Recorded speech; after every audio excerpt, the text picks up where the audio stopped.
Hi, this is Chris from the Stephanie Miller Show. Please enjoy this exclusive clip from Political Voices Network. By the way, I love this. Trump lashed out at Laura Ingraham after she aired a series of polls that showed him performing worse than DeSantis against Biden. She aired them in a segment showing Trump losing to Biden in Georgia and Arizona. The pollster said Donald Trump, in almost all the polls we've seen that have been done so far, granted it's early, is behind Joe Biden. Of course, Comer's talking about the one outlier poll. So what do you call it? Trump said, Laura Ingraham just did a hit piece on me. There go her ratings, showing some polls indicate Ron DeSanctimonious may do much better about Biden than I would, when actually his polls show I do much better against Biden than Rob. Who's he calling Rob? I don't, okay. Huh? This was my favorite. Last time Fox did this, he said, he tweeted, they're desperately pushing DeSanctimonious, who regardless is dropping like a rock. He sucks, and so does Fox News. I just love that because it's so 8th grade. You suck. You suck. I mean, I hate to say it, but it's very hard to argue with the sentiments of anything in that. I mean, when you come right down to it, I mean, yes, you consider the source, but what did he say that was wrong? Yeah. I mean... Oh, they're all awful. Big bag of rats. I love big bag of rats. Absolutely. I loved your. I always learn things from you. The 2024 Republican ticket from the crypt, which is a very creepy, scary story about how they buried people they thought were vampires. Is that what? Sure. Oh yeah, with the blade sharp edge down, so if the vampire sat up, it would cut its head off. Right. Sure. Okay, and a padlock on its toe, the skeleton. Anyway, it's creepy. You just said it's now almost 5 decades since the Republican Party was first bedeviled by its own undead, an undead appetite for cruelty in public policy, an undead attraction to the political use of fear and cultural boogeymen, the undead proclivity for causing the same damage over and over again, running up crippling deficits, following the culture wars to inevitable extremes, and harboring a misbegotten devotion to dear leader, whether Reagan and his some magical supply side America, George W., his crusade to turn every Middle Eastern despotism into Rhode Island at the point of an RPG, and finally and most destructively to Donald Trump, who lied worse than Reagan and had lousier foreign policy than Bush. And you just said the undead followed them all. So this is, of a pattern, right? Right. I mean, this is the way they run the political party. And, a number of things have contributed to the fact that they can't get away from it. The biggest one being that the party apparatus has no power anymore. Yeah. The ultimate power in any political party for decades was its ability to cut off finances. The power, the National Committee would say, okay, you want to say that? Fine, you're not getting another dime. That doesn't matter anymore.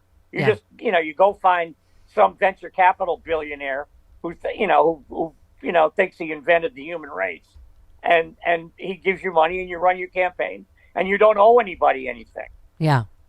Yeah, I mean, you said they must contend with a powerful new faction of the undead, the specter of the previous president of the United States.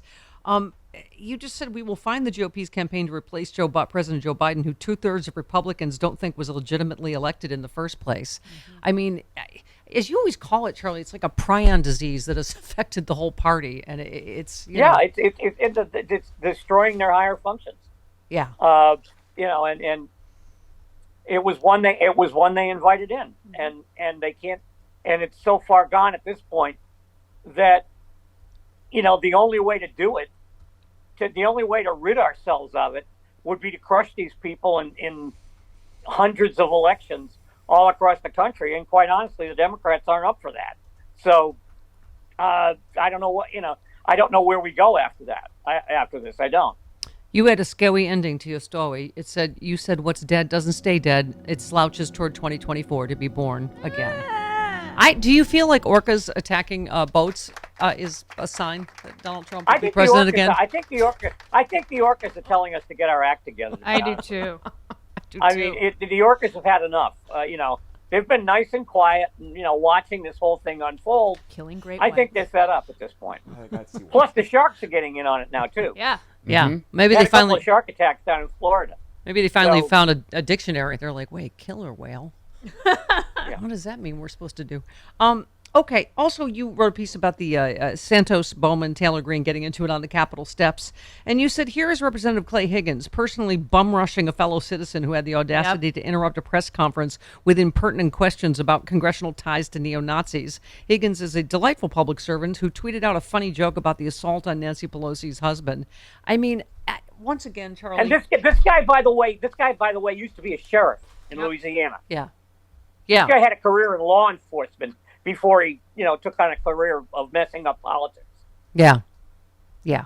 And by the way, on cue, a truck crashed into the White House with a Nazi flag in the back of it. But okay, it's impolite to ask about any Nazi ties. Well, the guy had a birthday party the day before, threw the Nazi flag in the back of the truck, and forgot it was a there. birthday present. I mean, it happens all the time.